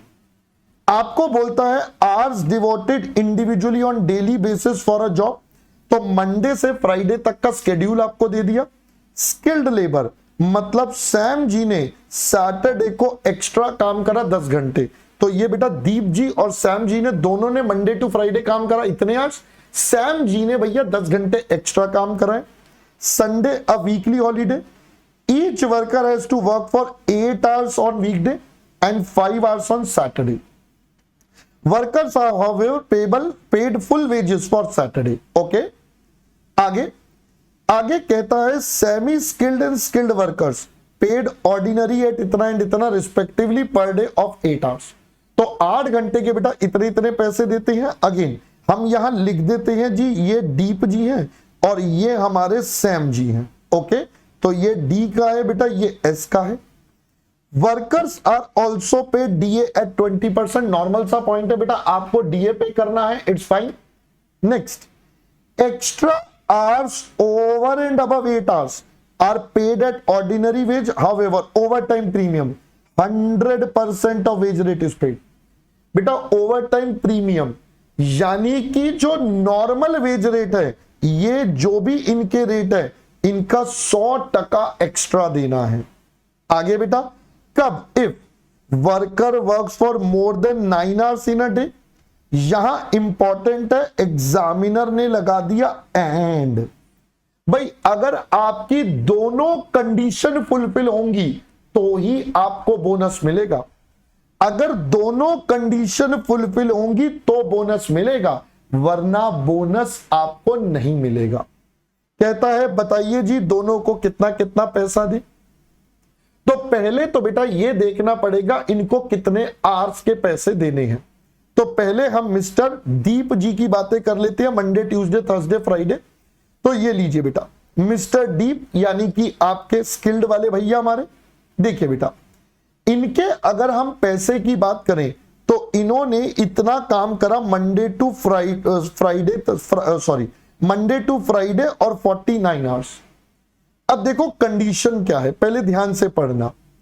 एक वर्कर एक तो 48 आवर्स एक हफ्ते में कर ले, 48 आवर्स एक हफ्ते। दीप जी ने बेटा करे हैं 49, पहली कंडीशन मीट कर दी। तो दीप जी ने बेटा कर दिए 49, ये पहली कंडीशन इन्होंने मीट कर ली। दूसरी, एक दिन में 9 घंटे से ज्यादा काम होगा तो ये अप्लाई होगा। तो बेटा देखते हैं 10.5 घंटे काम करा तो एक्स्ट्रा आवर्स, एक तो 8 नॉर्मल थे, एक एक्स्ट्रा 9, और ये 9 से ज्यादा वाले बेटा डबल हो जाएंगे। ये 9 से ज्यादा वाले आपके डबल हो जाएंगे। So over and above the 9 will be double. तो 1.5 था, डबल करके बेटा 3 बना दिया। सिमिलरली आप देखिए यहां तो 8 आवर्स है, 10.5 है, तो ये आपके पहले 9 आवर्स का कॉम्बिनेशन, उसके बाद वाले बेटा सीधा डबल कर दिए। फिर यहां पर ये हो गए पहले 9 अगले हाफ कर दिए, पहले 9 और अगले फिर 1.5। ये आपका सिंपल सा बेटा मिस्टर दीप का कंडीशन समझ में आ गया। तो दो कंडीशन है, 9 आवर्स से ज्यादा होगा तो डबल मिलेगा, साथ साथ वीकली 48। बेटा दोनों कंडीशन यहां मीट हो रही है तो मिस्टर दीप की कैलकुलेशन हमने कर दी। पॉइंट है सर मिस्टर सैम की कैलकुलेशन कैसे होगी? तो बेटा मिस्टर सैम के केस में मंडे टू फ्राइडे तो सेम ही रहने वाला है, क्योंकि ये तो दोनों के सेम है, तो उनकी 48 की कंडीशन भी मीट हो रही है, ये भी यहां पर तो बिल्कुल सेम है। मेन मुद्दा आएगा सैटरडे का। तो अगर मैं नया पॉइंट देखूं सैटरडे, तो आपको बोला गया था सैटरडे को बेटा 10 घंटे का काम करा। अब 10 घंटे में 9 घंटे से ज्यादा की कंडीशन भी आ गई और साथ साथ 48 वाली पूरी हो रही है। बट सैटरडे नॉर्मल आवर्स कितनी है? 5। तो बेटा देखिए अब सैटरडे की कहानी। अब क्योंकि हमारे पास दोनों कंडीशन फुलफिल करनी है तो पहले तो बेटा 9 का ब्लॉक बनाना पड़ेगा। तो 5 नॉर्मल है, एक्स्ट्रा करे 4, उसके अबव वाले आपके सिर्फ डबल होंगे, क्योंकि 9 एंड 48 दोनों मीट करने हैं। तो पहले 9 का एक ब्लॉक बना दिया, उसके बाद वाला एक, और वो हो गया डबल। बाकी सब आपके नॉर्मल सिनेरियो में बिल्कुल सेम है जो पहले का। तो यानी कि इसको पैसे देने पड़ेंगे 54 आवर्स इक्विवेलेंट, और इसको बेटा 65। यहां पर मैंने नोट में एक्सप्लेन भी कर दिया है फर्दर। अब वेजेस कितनी बेटा? 400 रुपए 8 घंटे के, ये 1 घंटे का। इसमें आपने डीए जोड़ दिया बेटा 20% का दोनों का, ठीक है जी। ये वेज रेट आ गया, इसका 54, इसका 65, ऊपर से निकाल लिया बेटा। ये हमारी टोटल वेजेस इनकी बन गई। तो मेन पॉइंट बेटा यहां पर है कि इनका आवर्स का सेग्रीगेशन कैसे होगा, that is the main point. How to segregate the hours, that is the main thing जो हमने आपके साथ अभी करा। I hope now this question should be absolutely clear. चलिए लेट्स मूव ऑन टू एक और ओवरटाइम का क्वेश्चन देखते हैं बेटा, जैसा भी था। अब ये mainly overtime calculation plus treatment दोनों के लिए आ गया। तो अगर हम यहां पर आपसे बात करें बेटा तो क्या हो जाएगा? Calculate earnings of this and this for a particular month from this, calculate labour cost to each job ABC. तो एस और के दो वर्कर है, basic wages, DA, PF, ESI और overtime. Normal working hours for the month are 200, overtime paid as double the total of normal wages and DA. तो जो इनका normal wages DA है बेटा उसका डबल कर दो। Employers contribution to insurance and PF equal rate of employee. तो भाई दोनों बराबर बराबर है, तो जो गिवन है डबल ही हो जाएगा बेटा आपके पास। ए बी सी तीन वर्कर, वर्कर एस का डेटा, वर्कर टिके, overtime was done on job B. अब देखिए बेटा, आपको समझाया था जिसकी वजह से हुआ उसका बर्डन बेटा वही बियर करेगा, जिसकी वजह से हुआ उसका बर्डन वही बियर करेगा। मैंने कहा बात तो ठीक है, बट पहले इनकम निकाल लेते हैं बेटा। 100 रुपए इसका है, 50% इसका, फिर 8% और 2%, ये सब जुड़ जाएगा। तो देखिए बेटा 100, ये इसका बेटा 50% आपके पास आ गया, फिर उसके बाद ये वाला बेटा 8% है और ये आपका 2% है। सिमिलर वे दूसरी साइड है। बात करते हैं बच्चा ओवर टाइम की। ये नालायकों ने, हमारी टीम ने कुछ गड़बड़ कर दी कलर्स में, है ना। ये वाला ही बस एक ये ग्रीन ही रह गया, चलो कर दिया उन्होंने कुछ गड़बड़, कोई बात नहीं, हो जाता है, कोई बात नहीं। देखिए बेटा अब ओवर टाइम की बात करते हैं। 10 घंटे का ओवर टाइम है जो डबल वेदर है। अब इसका नॉर्मल वेजेस और डीए बेटा 150 है, तो 150 का आपको कर देना है डबल 300। बट ये 150 तो एक मंथ का है, आपको तो सिर्फ 10 घंटे का चाहिए, तो 300 रुपए हो गए जो 200 घंटे के हैं। तो बेटा पर आवर का रेट आ जाएगा आपके पास। यहां से हो गया डबल, बट ये तो एक मंथ का है, मुझे तो सिर्फ 10 घंटे का चाहिए। तो बेटा कैसे निकालेंगे देखिए अब जरा।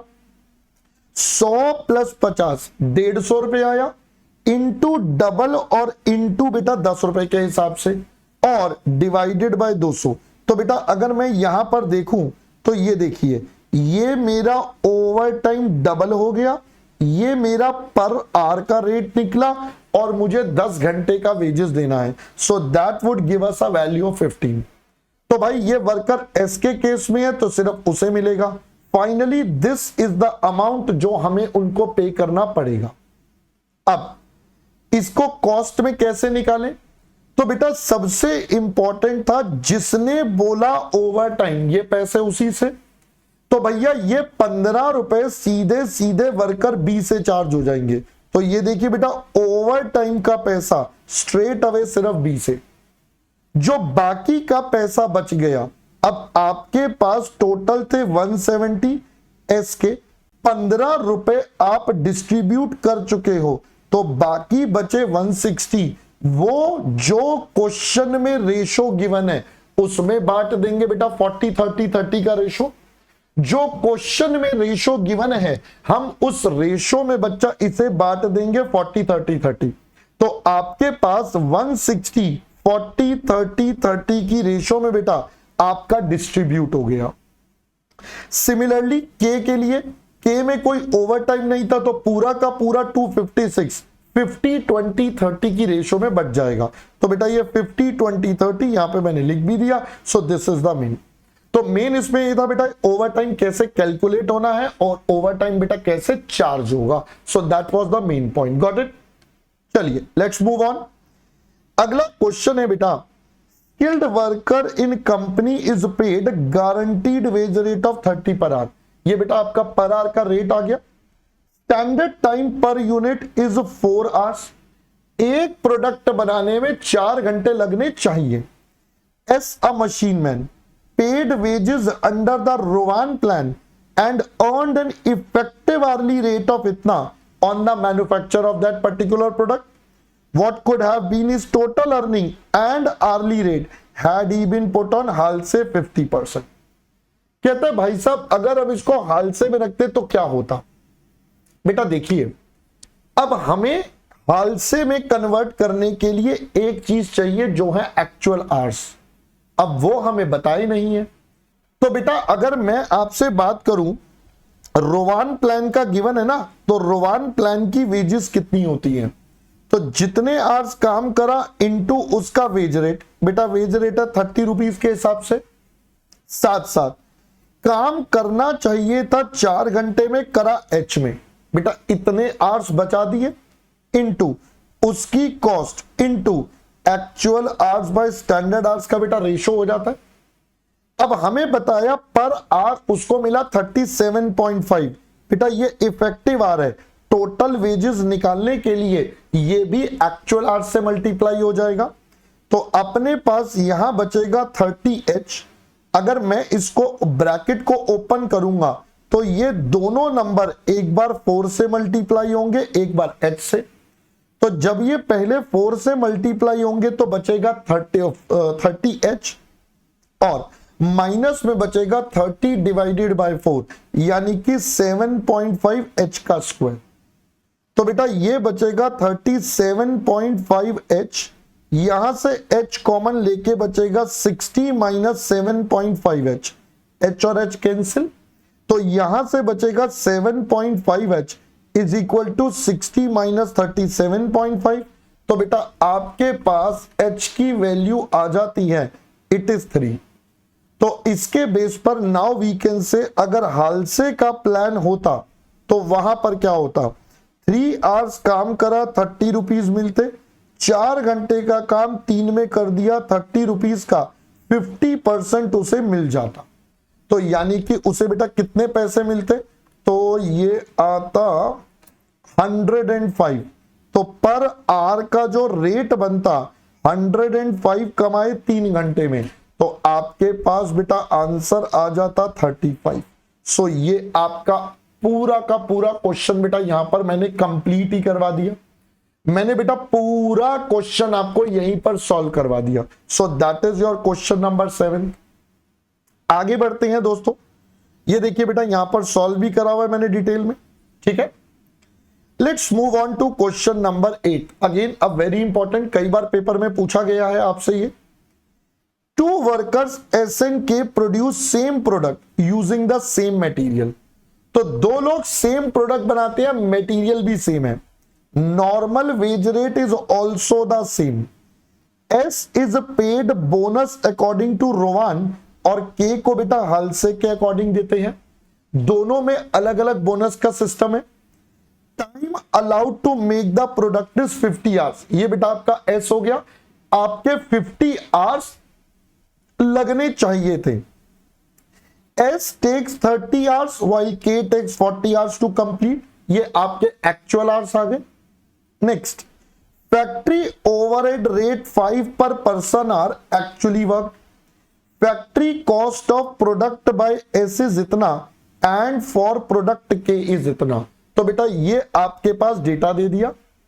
Compute normal wage rate, material cost.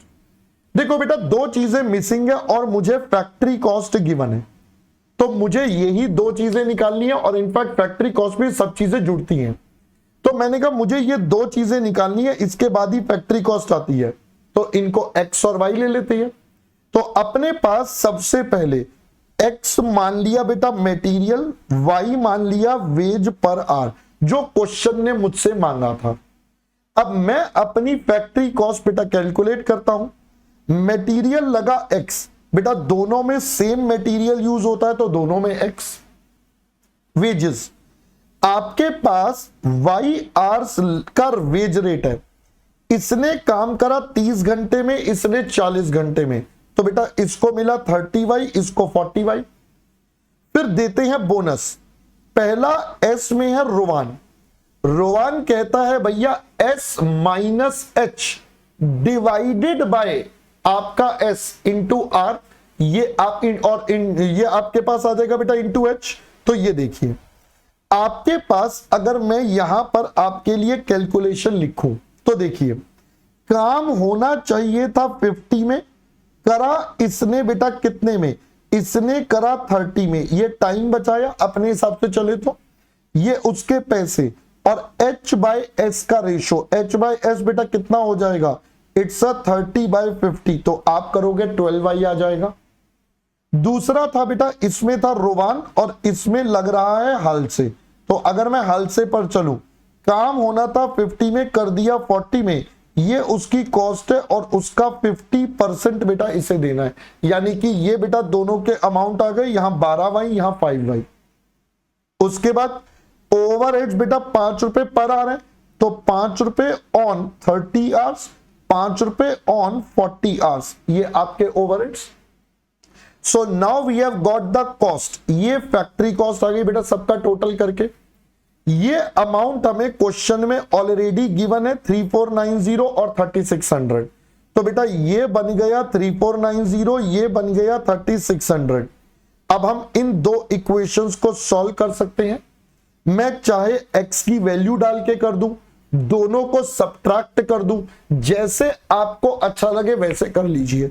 जैसे ही सब्ट्रैक्ट करेंगे x x कैंसिल, यहां से बच गया 3y 50 और ये डिफरेंस, तो बेटा y आपको मिल गया।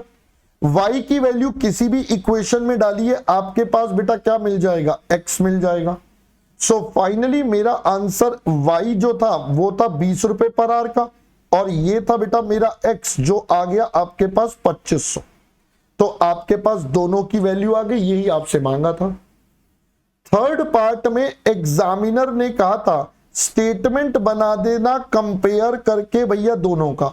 तो बेटा आपने ये जो स्टेटमेंट बनाई थी, इसी को अब नंबर्स में बनाना है by putting up the exact values. तो x और y की वैल्यूज बेटा इसमें डाल देंगे तो हमारा कंप्लीट आंसर हमें मिल जाएगा। आई होप दोस्तों यहां तक का मैटर क्लियर हो गया है गुरु। चलिए करते चलते हैं बेटा नेक्स्ट क्वेश्चन पर 9। अगेन अब वेरी इंपॉर्टेंट, कई बार पेपर में पूछा गया है बेटा ये वाला क्वेश्चन भी, देखते हैं क्या कहता है। Question is saying mister S is working by employing 10 skilled workers. अभी बेटा 10 वर्कर है।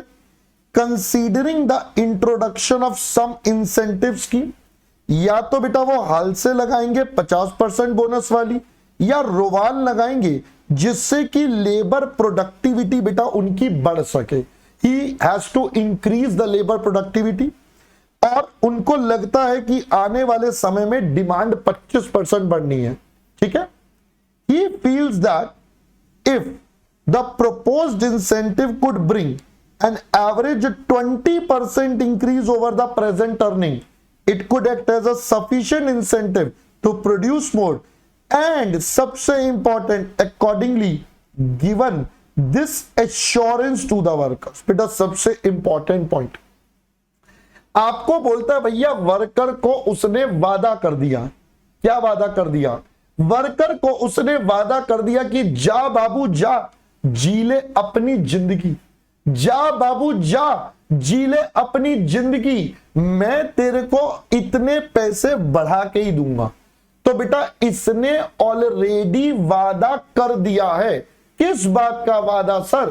कि आपकी सैलरी बेटा 20% शूट अप होगी, आपकी सैलरी 20% शूट अप होगी। तो अब ये वादे के चक्कर में क्या कॉम्प्लिकेशन आएगा वो समझना है।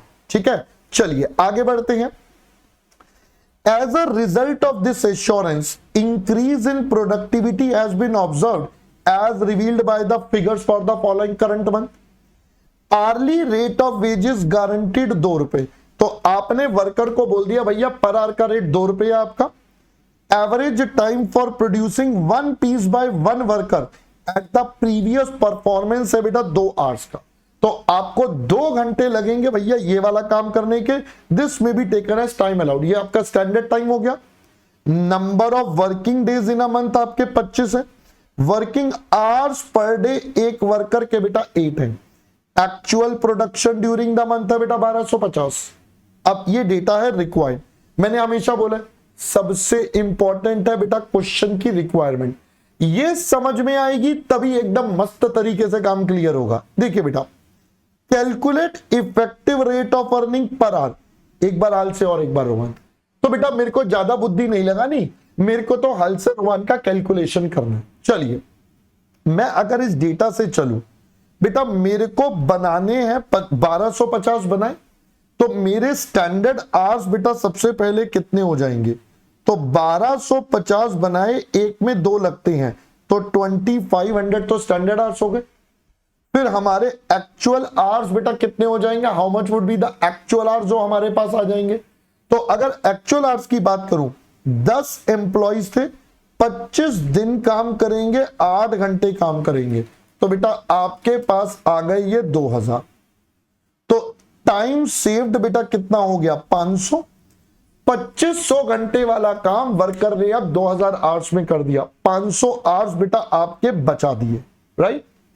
अब हाल से में सोचें, 2000 घंटे के 2 रुपए 4000 बनते हैं, 500 के बनते हैं 1000, जिसका 50% वर्कर को दे देंगे, तो बेटा 4500 हाल से का आ गया। ऐसे ही आपको कैलकुलेट करना है, तो ये देख लीजिए बेटा, मैं यहां पर दिखा देता हूं। एक्चुअल आवर्स आपके 2000, स्टैंडर्ड आवर्स बेटा 2500, वेज रेट है 2 का। तो अगर हम ध्यान से देखें, हाल से स्कीम में इतने आवर्स का पेमेंट हुआ, ये आवर्स बचाए, उसका वेज रेट और 50% आ गया बेटा 4500 आपका। हमें पर आवर का निकालना है, तो बेटा 4500 कमाए, 2000 घंटे में पर आवर का 2.25 कमाया, पर आवर का 2.25 का वेज रेट आ गया।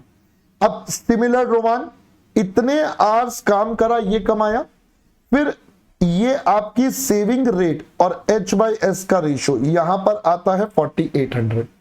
तो इसका भी पर आवर देखें तो बेटा ये हो जाएगा 4800 डिवाइडेड बाय 2000, तो बेटा ये आता है 2.40। अब अगर मैं लॉजिकली सोचूं, अगर मैं लॉजिकली बेटा आपके हिसाब से सोचूं, तो बताइए, वर्कर का पर आवर हाल से में इतना, यहां पर इतना, 4500 देकर भी सेम काम हो रहा है, 4800 देकर भी सेम काम होगा, तो एज अ ऑर्गेनाइजेशन तो मुझे ये वाला करना चाहिए, हाल से यूज करना चाहिए एज अ ऑर्गेनाइजेशन, क्योंकि यहीं पर तभी आपको बेटा इसका बेनिफिट मिल पाएगा। तो एज अ ऑर्गेनाइजेशन आपको ये यूज करना चाहिए। अगर हम देखें तो यहां पे सेम काम करने के 4500 है, यहां 4800 है। आगे बेटा, effective hourly rate of earning, ये मैंने निकाल दिया, पहला पार्ट डन। आगे, calculate saving to S in terms of labour cost per piece under the above schemes. अब बेटा पर यूनिट का निकालना है। देखिए, एक यूनिट के 2 घंटे लगते हैं और पर आवर 2 रुपए के हिसाब से, तो एक यूनिट के नॉर्मली बेटा 4 रुपए पे होते हैं, नॉर्मली एक यूनिट के 4 रुपए बनते हैं। यहां पर क्या हुआ, 4500 दिए हैं और 1250, तो बेटा एक यूनिट का निकल जाएगा, 4 रुपए से कंपेयर करके सेविंग आ जाएगी। सिमिलरली यहां पर भी सेविंग आ जाएगी। तो यही बेटा हमारा बी पार्ट है। देखिए अब जरा, labour cost per piece under time wage 2 बेटा 4 हो गया। अगर हाल से की बात करें तो 4500 बाय 1250, तो बेटा ये सेविंग है। सिमिलरली रोवान का और ये बेटा इन दोनों का सेविंग निकल गया, तो सेविंग ऑब्वियसली हाल से में ज्यादा है, तो ये फॉलो करना चाहिए। अब आते हैं बेटा third part. It says advice about the selection of the scheme to fulfil assurance. बेटा वादा क्या था, एश्योरेंस ये था कि उसकी वेजेस 20% बढ़ेंगी। चेक कर लेते हैं वेजेस कितनी बढ़ी। नॉर्मल अगर काम होता तो 2000 के 2 रुपए के हिसाब से उसे बेटा 4000 मिलते। नॉर्मल अगर विदाउट इंसेंटिव काम करता तो 4 मिलते। यहां 4500 मिल रही है, यहां 4800, तो बेटा आपके पास एक्स्ट्रा रिटर्न आ गया। तो इतना एक्स्ट्रा मिला ओवर 4000, यहां 12.5% मिला, यहां 20। अब फिर से कंपनी के लिए तो फायदेमंद है 12.5% कि भैया 12.5% दो, काम करा लो। यहां पर उसी काम के एक्स्ट्रा 20 देने हैं, तो बेटा ऑब्वियसली ये बेनिफिशियल है। बट जैसा कि हमने पढ़ा था, क्वेश्चन ने बोला एम्प्लॉयर ने कर दिया है वादा, गिवन हिज एश्योरेंस कि भैया 20% तो बढ़ना चाहिए, तो बेटा 20% यहां पर बढ़ रहा है रोवान में, तो बाय डिफॉल्ट अब इसको कौन सा फॉलो करना पड़ेगा, रोवान scheme. I hope now this should be clear. ठीक है, काफी इंपॉर्टेंट क्वेश्चन है, पेपर में बेटा ऑलरेडी कई बार पूछा गया है। So very very clear, important, ठीक है। चलिए एक और क्वेश्चन अब आपके साथ करते हैं, दैट इज क्वेश्चन नंबर 10। देखेंगे बेटा, company is undecided as to what kind of wage scheme should be introduced. Following particulars have been compiled in respect of 3 workers which are under consideration of the management। तो बेटा ये 3 worker का data हमारे पास है, hours work, wage rate, ये बेटा इन्होंने production करा, स्टैंडर्ड टाइम कितना कितना अलाउड है। ध्यान से देखना, एग्जामिनर होते हैं चतुर और चालाक। आपको यहां पर बोल दिए मिनट्स, यहां पर बोल दिया आर्ली रेट, तो पहले बेटा आपको सबको एक लेवल पर लाना पड़ेगा। बेटर है हम सबको आवर्स में कन्वर्ट कर ले, इजी हो जाएगा। तो बेटा 15 मिनट है, तो 15 मिनट बेटा किसके बराबर हो जाएंगे, 15 डिवाइडेड बाय 60, कैन आई से दिस इज 0.25 आवर। ये 20 मिनट हो जाएंगे 20 बाय 60, ये हो गया बेटा 0.3333 आवर, और ये बन जाएगा इसी प्रकार से 30 मिनट्स, आधा घंटा बेटा 0.5 आवर। आगे क्या बोला गया, for the purpose of peace rate each minute valued at 1 rupee. 1 minute के 1 रुपये है अगर आपको पीस रेट निकालना है। Required to calculate the wages, सबसे पहले बेटा गारंटीड आर्ली रेट बेसिस। तो अगर आप सबको इनके आर्ली आर के बेस पर देते हो तो क्या, तो बेटा गारंटीड आर आपके बेटा कितने बनते हैं, तो आपके आर्स ये वर्क है और ये वेज रेट है, सिंपल इनको मल्टीप्लाई करो, पैसे दे दो। तो ये टाइम रेट बेसिस हो गया एक तरह से, कि जो आपने मिनिमम वादा करा था वो दे रहे हो। तो बेटा ये देखिए, सबसे पहले आपके पास एक्चुअल आवर्स वर्कड हो गया ए, ये आर्ली रेट, तो ये ए इंटू बी आपका काम हो गया बेटा खत्म, सिंपल।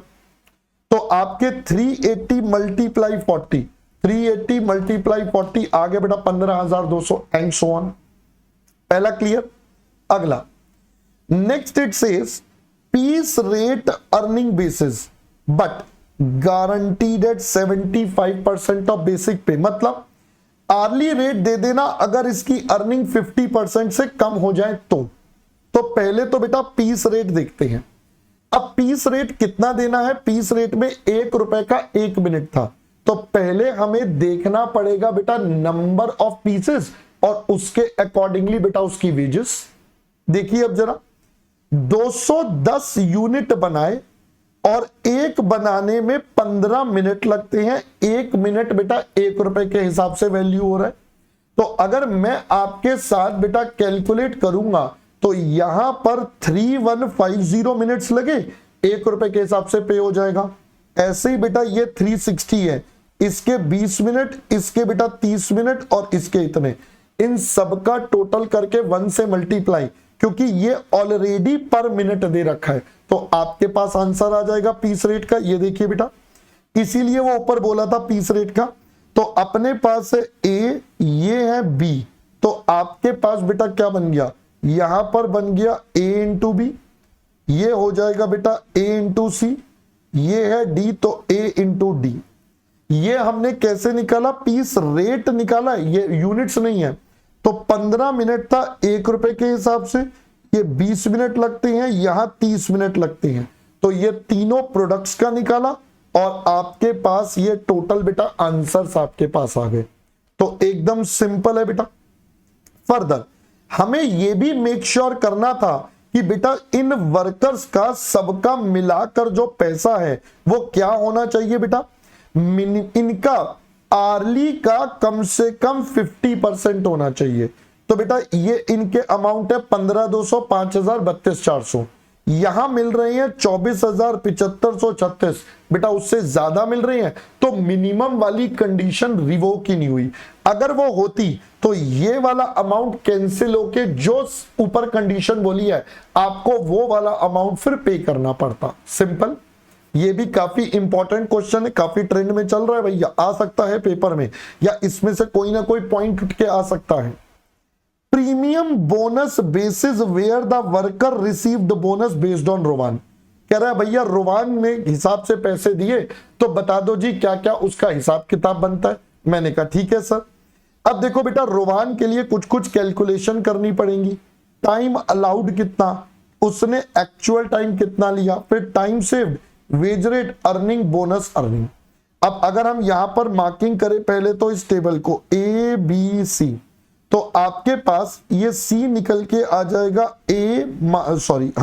बी ए माइनस बी, ये आपके पास सबसे पहले आ गया। इसको मार्क करते हैं डी, तो अर्निंग कितनी हो जाएगी, जितना टाइम अलाउड है जो वेज रेट है, तो 380 इंटू 40 करोगे तो बेटा ये 15,000 आ जाएगा। फिर बोनस, बोनस बेटा कैसे था, जो टाइम सेव्ड है वो ले लीजिए, आवर्स का रेट ले लीजिए और एक्चुअल अपॉन स्टैंडर्ड के बेटा रेशो से डिवाइड कर दीजिए। तो C into D into B by, ये बेटा आवर्स हो गए, C इंटू डी इतना पैसा बनता है, इसको इस रेशो में देना है, तो बेटा ये हमारा बन गया। और फाइनली इसको हम मार्क करते हैं E, दिस इज F, तो ये बन जाएगा E प्लस F। पहले तो ये सिंपल कैलकुलेशन समझ में आई होगी। अब मेन मुद्दा इज ये हमने कैसे निकाला टाइम अलाउड और टाइम टेकन। तो देखिए बेटा आपका पीस रेट पर यूनिट, ये मैंने ऊपर ही लिख दिया था, जो एक ऊपर वर्किंग नोट था, टाइम अलाउड। भाई आपको क्वेश्चन में बताया गया था टाइम अलाउड के लिए, यहां पर ये देखिए बेटा 15 मिनट, 20 मिनट, 30 मिनट, ये आपको क्वेश्चन में गिवन था। और कितने कितने प्रोडक्ट्स बने बेटा ये भी हमें गिवन है, तो इन सबको बेटा रिस्पेक्टिव नंबर से मल्टीप्लाई कर दिया। ये देखिए ये सब आ गए मिनट्स। अब इन सब का टोटल करके 24,150 और डिवाइड बाय 60, ये आवर्स आ गए। तो ये हमारे हो गए एक्चुअल आवर्स जो लगने चाहिए थे। ये प्रोडक्ट 15 मिनट में बनता है एक, 210 बनाए तो इतना टाइम लगना चाहिए था, इसमें इतना टाइम लगना चाहिए था, इतना टाइम, तो ये टोटल टाइम लगना चाहिए था डिवाइडेड बाय 60 बेटा ये आवर्स आ गया। तो अगर मैं यहां पर लिखूं ये 24,150 आया, 3150 प्लस 360 प्लस 460, बेटा इन तीनों का टोटल कर देंगे तो ये आपके एक्चुअल आपके आवर्स आ गए, डिवाइड बाय ये मिनट्स हैं, डिवाइड बाय 60 आवर्स। लास्ट में बेटा बोनस, ये मैंने आपको ऊपर फॉर्मूला ही लिख दिया, आपको ABCD से बना दिया, आपने लिखना है तो यहां से कर सकते हो। बात रह गई टाइम टेकन, तो टाइम टेकन बेटा आपको क्वेश्चन में गिवन था 380, 100 और 540, जो एक्चुअल आवर्स इन्होंने कंसीडर करे हैं। तो ये रहे बेटा 380, 100, 540, ये हमने टेबल से निकाल लिया, बाकी सब बेटा यहीं से निकाला, गिवन था। ठीक है जी। सो फाइनली दोस्तों अब यहां पर आकर I am done with this one shot of employee cost. उम्मीद करता हूं आपको बेटा पसंद आया होगा। इसको करने से आपका पूरे चैप्टर में कॉन्फिडेंस नेक्स्ट लेवल पर बूस्ट होना चाहिए। हां सर, अब हमें सारे पॉइंटर्स याद आ गए, सारी बातें इस चैप्टर की याद आ गई और काफी इंपॉर्टेंट क्वेश्चंस भी हमने कर लिए। अब बाकी के क्वेश्चंस आप प्रैक्टिस करिए और पढ़ते रहिए, क्योंकि अंत में सिर्फ पढ़ाई काम आओगी। सो बाय बाय दोस्तों, सी यू सून।